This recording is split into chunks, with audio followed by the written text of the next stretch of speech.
नमस्कार, मैं हूं प्रत्युष शर्मा और स्वागत है आपका हमारे इस न्यूज़ बुलेटिन में। शुरू करते हैं प्रादेशिक खबरों से।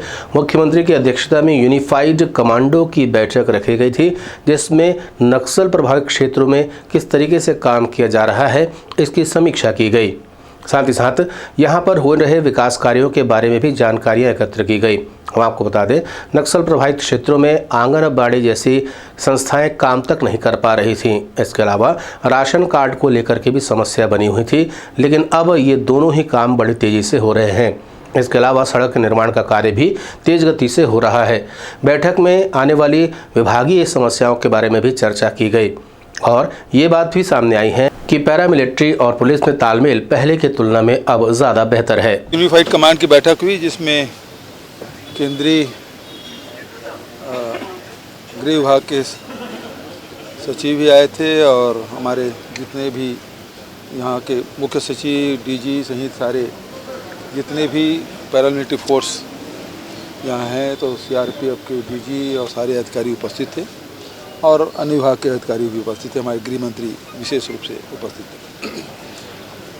अच्छी बैठक हुई और अभी पैरामिलिट्री फोर्स और स्टेट पुलिस के बीच समन्वय बहुत अच्छा है। साथ ही कैंप भी बहुत सारे खोले हैं और कैंप के साथ साथ जो वहाँ विकास के कार्य हैं, जो आम जनता की जो सुविधाएं की चीज़ें हैं, वो सब चीज़ हम लोगों ने स्वीकृत भी की और इस्टेब्लिश भी हुआ। जैसे उधर आप बीजापुर या सुकमा में कहें तो राशन कार्ड नहीं था, आधार कार्ड नहीं था, सब बनवाने का काम, राशन दुकान, आंगनबाड़ी, स्कूल खोलने का काम, 260 स्कूल हम लोगों ने जो बंद पड़े थे उसको शुरू किए। सड़कें भी बनाई, टेलीफोन की भी सुविधाएं हुई, टावर भी लगे। तो इस प्रकार से लगातार केंद्र सरकार और राज्य सरकार के सम्मिलित प्रयास से और पैरामिलिट्री फोर्स और स्टेट पुलिस से, डीआरजी के मेहनत से नक्सली काफ़ी पीछे हटे हैं और लगातार हमारी कोशिश ये रही है कि हमारी जो नीति है विश्वास, विकास और सुरक्षा, इसको लेके आगे बढ़े हैं। इसका लाभ मिला है और अभी जो प्रमुख रूप से बातें आई हैं तो एयर कनेक्टिविटी की बात है और सड़कें और बनाने की आवश्यकता है और कैंप और खोलने की बात है। ये सब बातें केंद्र सरकार के लिए रखा गया। महापौरों का सम्मेलन राजधानी रायपुर में आयोजित होने को जा रहा है। ये 51 नंबर का सम्मेलन है जो राजधानी रायपुर में दूसरी बार होगा। इसमें लगभग 212 महापौर शामिल हो रहे हैं। यहाँ पर चर्चा में जो सबसे पहले बात आ रही है वो ये है कि नगरीय निकाय की जो सरकार होती है वो सीधे आम लोगों से जुड़ी हुई होती है और लोगों की उम्मीदें भी सबसे ज़्यादा इसी से होती है। इसलिए स्वच्छता का मामला हो, हरियाली का मामला हो या सुविधाएं देने का मामला हो, इसे किस तरीके से और बेहतर किया जा सकता है, इस बारे में भी विचार विमर्श किया गया। महापौरों के इस सम्मेलन में उन्हें बग्घी से लाया गया, जो कि खास आकर्षण का केंद्र बना रहा। देखिए, अखिल भारतीय राष्ट्रीय महापौर परिषद का ये राष्ट्रीय अधिवेशन है और रायपुर में दूसरी बार होने जा रहा है और वर्ष में एक बार ये अधिवेशन होता है। हमारी एग्जीक्यूटिव कमेटी की मीटिंग भी हर 3 महीने में एक बार होती है। तो पिछली बार कानपुर में मीटिंग हुई थी। यहाँ के मेयर एजाज भाई ने प्रस्ताव किया था कि अगली जो भी मीटिंग हो वो रायपुर में हो, तो कमेटी ने उसे स्वीकार किया है और कल का परसों का 2 दिवसीय अधिवेशन यहाँ रायपुर में संपन्न होगा। देश के 212 लगभग मेयरों का ये संगठन है और सभी मेयरों को आने का सिलसिला जारी है। कल सुबह तक, कल दोपहर तक भी कुछ मेयर्स आएंगे और दोनों दिन लगातार जो लोकल बॉडीज़ की सरकार है, सबसे महत्वपूर्ण सरकारी यही है क्योंकि स्थानीय नागरिकों का सीधा लगाव इस सरकार से रहता है, नगर निगम से रहता है, नगर पालिकाओं से रहता है। तो ज़्यादा से ज़्यादा सुविधा कैसे हम दे सकें, स्वच्छता के वातावरण को और अधिक कैसे अच्छा कर सकें, हरियाली युक्त अपने शहरों को कैसा बना सकें और डेवलपमेंट कैसे कर सकें इस शहर में, अपने अपने शहरों की और क्या विकास के कार्य किए जा सकें और उसमें सुधार क्या और हो सकते हैं। इस बात सब बातों पर लेकर गहन चिंतन विचार विमर्श होगा और कल प्रातः 10:30 बजे इसका उद्घाटन सत्र है और समापन सत्र परसों रहेगा। कांग्रेस के वरिष्ठ नेता गुलाम नबी आज़ाद कांग्रेस छोड़ चुके हैं, जिसको लेकर के कांग्रेस के अधीर रंजन चौधरी का कहना है कि उन्हें राज्यसभा में जगह नहीं मिली, जिसकी वजह से असंतोष बढ़ गया और उन्होंने पार्टी छोड़ दी है। देखिए, पद जाने की बात तो क्या करेगा दिल्ली में। जम्मू कश्मीर में कोई जगह नहीं है, पद भी चले गए, नया राज्यसभा मेंबर बनाने की हमारे पास अभी उतना अवसर नहीं है। हर वक्त सबको हम चाहे राज्यसभा बना दे तो नहीं कर सकते।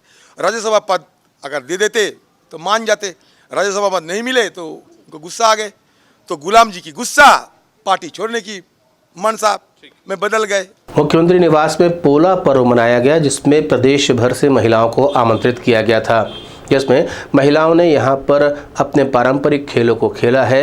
सांस्कृतिक कार्यक्रमों का आयोजन भी यहां किया गया है।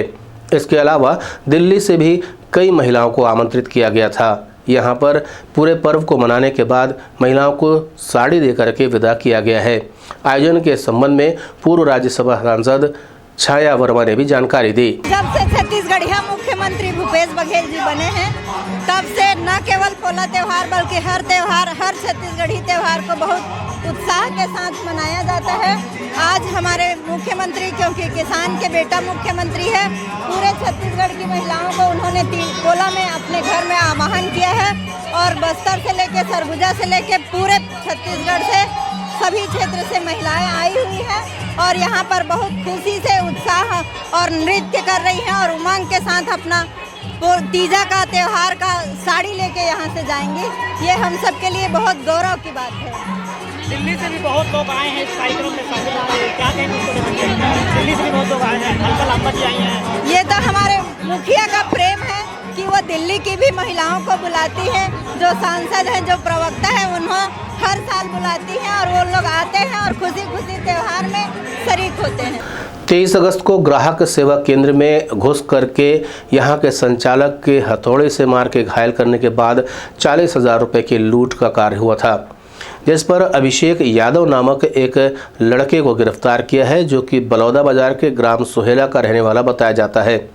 बताया जा रहा है कि गिरफ्तारी के बाद ये सामने आई हैं कि यहाँ पर 3,000 रुपये के विवाद को लेकर के परिस्थितियां बिगड़ती गई और अब जब ये घटना हुई है के बाद अब ये चीज़ें खुलकर सामने आ रही हैं कि ग्राहक सेवा केंद्र से लड़के के संबंध पहले से थे और विवाद की स्थिति बनने के बाद लड़के ने गुस्से में आकर के इस तरह की घटना को अंजाम दिया है। 23 अगस्त को गंज थाना क्षेत्र में फाफाडी में एक हृदय विदारक घटना हुई थी, जिसमें एक ग्राहक सेवा केंद्र के का जो संचालक था, उसके पास एक व्यक्ति आया और उसने हथौड़े से उसके सिर पे 3 बार वार किया और उसके दराज से लगभग 40,000 रुपये की जो रकम थी उसको वहाँ से लूट करके ले गया। इसमें धारा 394 का अपराध पंजीबद्ध किया था। विक्टिम जो है अभी भी वो इलाजरत है। इस घटना को काफ़ी गंभीरता से लेते हुए थाने की टीम ने और क्राइम ब्रांच की टीम ने इस पर लगातार मेहनत करी। कई सारे फुटेज इसमें खंगालने पड़े, कई सारे टावर डंप एनालिसिस इसमें करना पड़ा और उसके पश्चात जो आरोपी है वो पकड़ में आया है। आरोपी का नाम अभिषेक यादव है, 22 वर्ष का है, बलौदा बाजार ज़िले के सुहेला थाना क्षेत्र के ग्राम का रहने वाला है और कुछ महीने से सिलतरा में कमरे में किराए पे रह रहा था। उसके अलावा ये पहले फैक्ट्री वगैरह में काम किया हुआ है और अभी डिप्लोमा की पढ़ाई भी साथ में कर रहा था।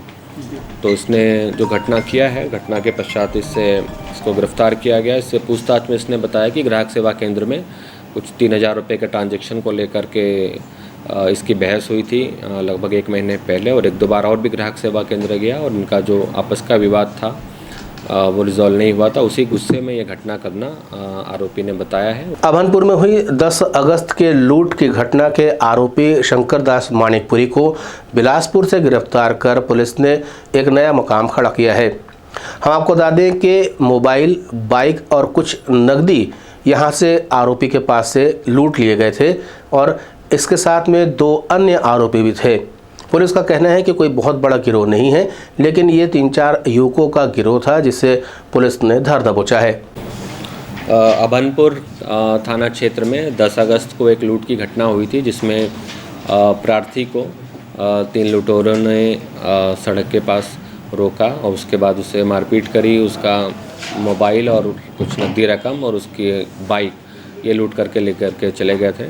इस घटना पे भी काफ़ी प्रयास किया गया पुलिस के द्वारा और उसके पश्चात जो मुख्य आरोपी है मानिकपुरी, बिलासपुर का रहने वाला है, उसे पुलिस ने पकड़ा है और उसके पास से लूट किया हुआ वाहन और नकदी रकम, मोबाइल ये उससे बरामद की गई है और उससे और विस्तार पूछताछ की जा रही है। पहले भी ये कुछ प्रकरणों में जेल जा चुका है। आज के न्यूज़ बुलेटिन में फिलहाल इतना ही। नए समाचारों के साथ आपसे अगले बुलेटिन में होगी मुलाकात। तब तक देर मती। नमस्कार।